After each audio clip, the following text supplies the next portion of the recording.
I hope that all of you are able to listen or hear me properly. Before we begin, we would like to recognize the history, strength, and diversity of Canada's First Nations, Inuit, and Métis communities. We are committed to engaging respectfully with Indigenous children, young people, and families within and across nations in what is known as Ontario, the city in which I stand, work, study, and live. Is the traditional, unsurrendered, and unceded territory of the Algonquin people. Um, Hello again. My name is Camille. I am a youth advisor at the Ontario Center of Excellence for Child and Youth Mental Health. Um, the center is a provincial funded organization to support child and youth mental health agencies across the province in implementing high-quality child and youth mental health services to ensure the best outcomes for children, youth, and their families. We do this by working together with youth and families as stakeholders and cross-sectorial partners such as education and other sectors. Um, we do this with the importance of mobilizing evidence and generating knowledge in key areas like you see in the screen, such as primary care pathways, youth and family engagement, digital e-mental health, and systemic stakeholders. You can check us at cymh.ca. Today's objectives for this session will be to provide an overview of self-care and making connections. This is within the context of youth peer support.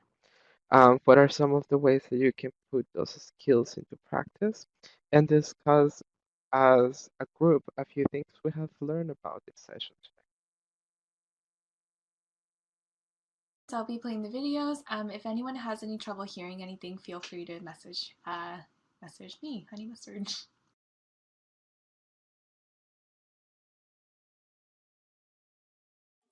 Taking care of yourself must be a priority when you provide peer support to youth. As a youth peer supporter, you need to understand, practice, and teach self-care. Self-care is a collection of activities that keeps you balanced. This looks different for everyone, so it's important to learn what you need and what works for you. Always remember that making time for self-care isn't selfish. Think about this. Without fuel in your car's tank, you can't drive yourself or anybody else around. You need to take time to refuel, both for yourself and those you're supporting. As a youth peer supporter, you may be exposed to experiences that will cause you to question yourself and your experiences. That's why, as part of self-care, you need to dedicate time to self-reflection and developing your self-awareness. Self-reflection means thinking back on past events and examining how they've affected you. It also means checking in with yourself and evaluating how you're doing now. Self-awareness means being conscious of your feelings and behaviors. Be open to exploring and evolving, and take time to analyze your skills, strengths, and weaknesses.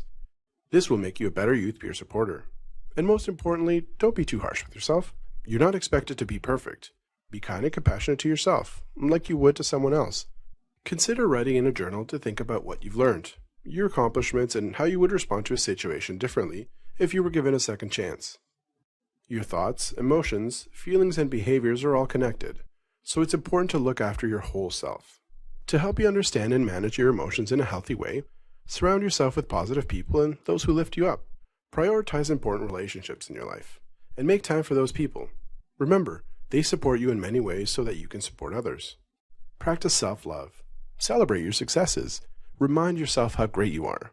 Why not write out 3 good things you did each week, or 3 things you like about yourself? Take care of your body by getting enough sleep, maintaining a healthy diet, and exercising. Don't worry, you don't have to spend hours at the gym. A short walk here and there is a great way to recharge and feel better. Keep your stress level and headspace in check by doing things that help you unwind. Consider picking up a new hobby or practicing a relaxing activity. Taking care of your spirituality looks different for everyone. If you believe in a higher power, going to a place of worship can help you regroup and feel connected. Other ways to take care of your spiritual self include meditation and deep breathing. To help you practice deep breathing, try to visualize a balloon that inflates as you breathe in and deflates as you breathe out. So how can you ensure you're taking care of yourself? We suggest you create a self-care plan that resonates with you. Here are some suggestions from youth peer supporters. Create a support circle for yourself, including friends and adults you trust. Talk about how you're doing with these people. Lose yourself in an activity. It can be things like making something with your hands, taking a bath, going for a drive, organizing your closet or room, being in nature, listening to music, or watching TV. Check out this website for tips and templates to help you build your own self-care plan. Self-care also includes setting your personal boundaries. As one youth peer supporter said, "You can't throw yourself into everything. You need to say no sometimes." In a youth peer support relationship, consider boundaries around personal space, how often and how long you want to meet for, and where you're both comfortable meeting. While there's no one-size-fits-all approach to establishing personal boundaries, here are some ways to ensure your boundaries are respected within your youth peer support relationship. Discuss boundaries with your peer at the very beginning of the relationship.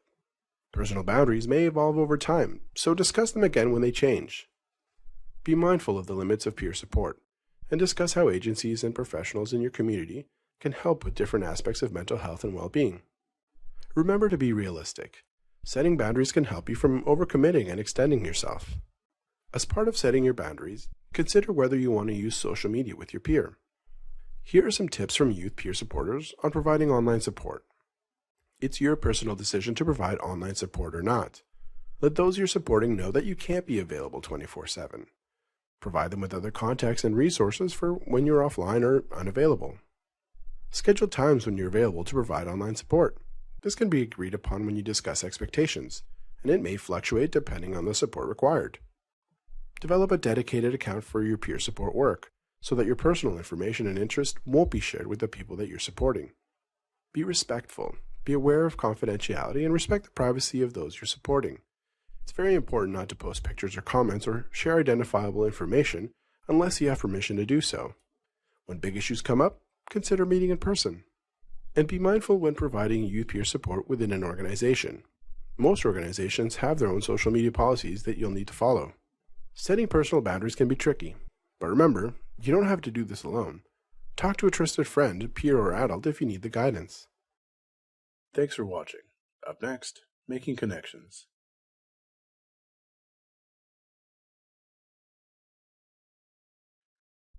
It can be a rewarding experience to be a youth peer supporter, but there are times when it can be overwhelming. It's important to keep in mind that helpers need help too. To make sure you have the support you need as a youth peer supporter, consider making connections with supportive people and resources in your community that you can rely on. These connections can play an important role in supporting you while you support your peers.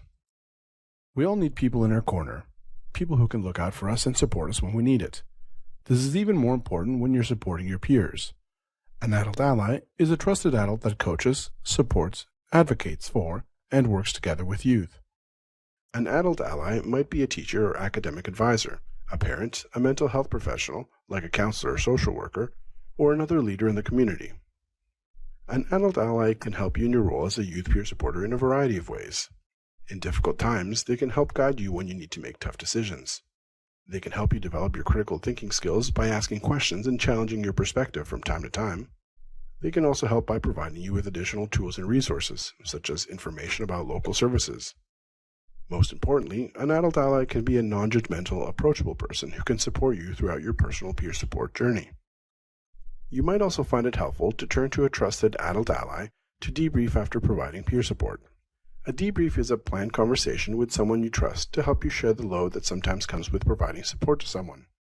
A debrief is a great opportunity to pause and reflect and take the pulse of how things are going. These conversations can help remind you of your role and keep you on track. The person you're debriefing with can provide constructive feedback that can help you improve yourself and the peer support you provide.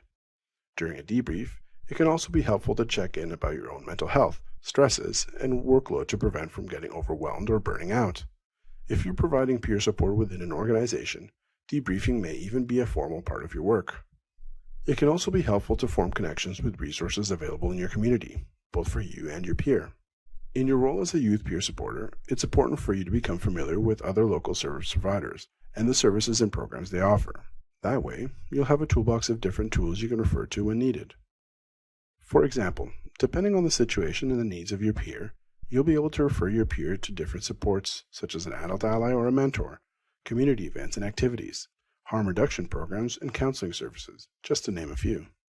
These resources are a great place to start. It also helps to become familiar with local resources that can help you, as a youth peer supporter, to invest in yourself. See if there are other training and development opportunities available in your community. There's a lot to learn about peer support, and these videos are just the beginning.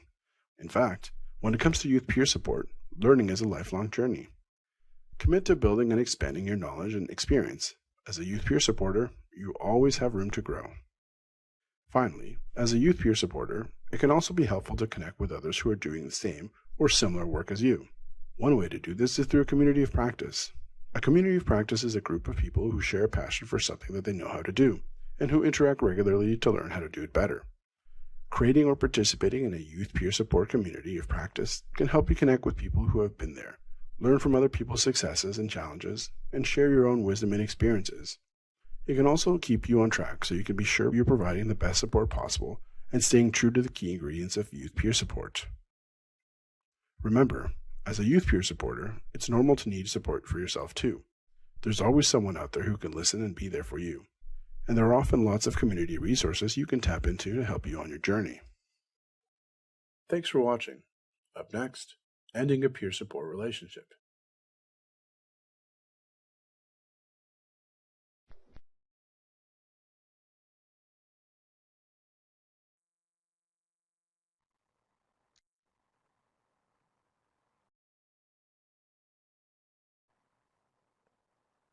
That was great. I hope you all enjoyed those videos. And we're now entering the open space technology of this psychos educational session. So how it works for the next 10 minutes or the rest in time, we are going to provide a safe space where everybody can discuss and reflect on the video's content. The rules are that anyone can participate through the chat or through your microphones if you feel confident or safe enough to share with the rest of the attendees. This is a safer and brave space, which means that your lived experiences are valid, they are powerful, and they are respected. Um, and just a reminder that when the conversation is over, it is over. Um, the first set of questions and will be based about taking care of yourself. You can do this on yourself with a notepad, or you can do this by sharing your ideas in the chat. You and your well-being matter. Taking care of yourself is emotional to providing youth peer support. And we now understand this through the videos and through findings. Um, Within the context of in which we are living right now, we also understand that living through a pandemic, we have to find multiple ways and diverse ways of taking care of ourselves. So, um, what are some signs that you may need to step back to take care of yourself? And this could be in whichever context of taking care of yourself. Yes, burning out, master. I always know when I need to step back because um, I find it more difficult than usual to be empathetic or attentive. That's right, Mayo. Um, Emotional intelligence and emotional energy, it warns off at times when we are feeling exhausted, whether it is mentally, physically, spiritually, or so. Um, Lift just share with us when I start feeling overwhelmed with even the smallest of things. That's true. I know when I need to take a step back when my eyes start, when one of my eyelids start twitching, and I know it's a little bit funny, but that's like a sign for me. Okay, I need to take a break. I need to breathe, and I need to focus on something else at the moment. Jay was sharing. I was just going to make a comment about the same thing, or this, that comment, Leaf Juice. Honey Mustard, sure. when it's harder to do things that I usually enjoy. Yes. When I do not, when I don't have time, energy to do basic little things, like when my laundry starts piling up. We all know that chair in the corner with the laundry. But these are important signs to take on and to observe. And it's really great that you all know these signs because it's an awareness. Self-awareness is important as part of that self-care journey, as well as the journey within your well-being and supporting someone else's. So the second question is, what activities help you to keep balance? And a balance within yourself, within your emotions, within uh, physical balance, within mental balance. Monster going on walks. That's perfect. For me, I sing a lot, and it can be annoying to my neighbors. It can be annoying to my partners and even my cat. But I know it's something that it allows me. And obviously, I allow those boundaries to happen between my environment, like, okay, it's 11 p.m. I cannot sing full blast. But it does help me to ground myself and to find some balance. May you share with us alone time. I love alone time so much, yes. There is multiple personalities and a spectrum of personalities, and some people re-energize themselves by being by themselves, while some other people re-energize themselves by being in the outdoors and in the outgoing. Some other people re-energize themselves just by being with one friend and being the two of them together by themselves. Um, Meditating and yoga helps a lot for me, says Jay, and that's actually wonderful. And Leaf Juice says also downtime for my brain, taking time just to think and process. That's actually really great. Um, Focusing on things all at once may increase more signs that you may need to take care of yourself. Processing those things one at a time allows for more balance and for more decision making to happen and to find yourself, welcoming yourself. Um, the next question will be if you are providing peer support within, let's change that wording, let's say in a space. Review the social media. Actually, this is more of an advice rather than a question. So if you're providing peer support within an organization, just make sure to connect with your manager or supervisor, review the social media policies, and discuss when and how debriefs will be taking place. Is this virtually like a Zoom call, given the context in which we are living now? Is this going to be through the phone call or through a video chat or through text messages? Um, can the boundaries extend or are the boundaries limited to only those? And the last question is, if you're outside of an organization, what are your social media boundaries? I know for myself, like if you're going to text me at 1 a.m., I'm for sure not going to be able to answer to you because I am knocked out. But whenever I wake up, I will be, as soon as I read the message, be able to connect with you and really look for a strategy for support. Um, what about some of you? Do you have any other tips and tricks of social media boundaries?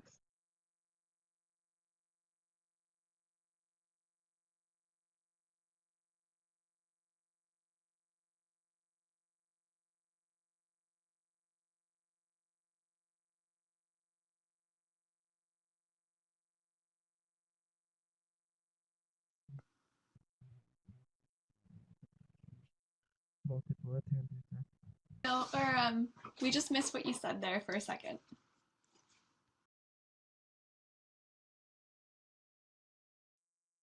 Oh, I was just saying there is suspense. Multiple attendees typing. So Code names shared with us. I don't usually ask people for their social media because I want to protect other boundaries. That's a really important thing to consider and to think of whenever you're providing peer support. Liv just shared with us. I often get pretty overwhelmed with social media messages, so try to keep my social media separate from my peer support work. That's actually really great. And these are important boundaries as well. Um, a few years ago, I heard from another young person um, that they provided peer support services to their friends through Facebook, but they had hours of support. So they will post every day, hey, I'm online from this time to this time if you need some support. Other than that, please, we'll connect some next time. Um, so having like a schedule also can work. Liv just says, Honey Mustard says, I like going on Explorer section on Instagram more when I need a little break from my personal life. That's actually really great as well as part of the boundaries, like disconnecting, and being able to get a refresh on a break and then going back into the field. So, given the amount of time that we have, we're gonna talk about making connections. So we now know that as a youth peer supporter, you are not alone.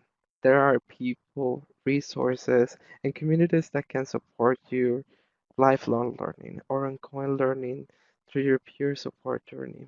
Here are some questions that we can reflect to. What makes a good adult ally based on the information that we got?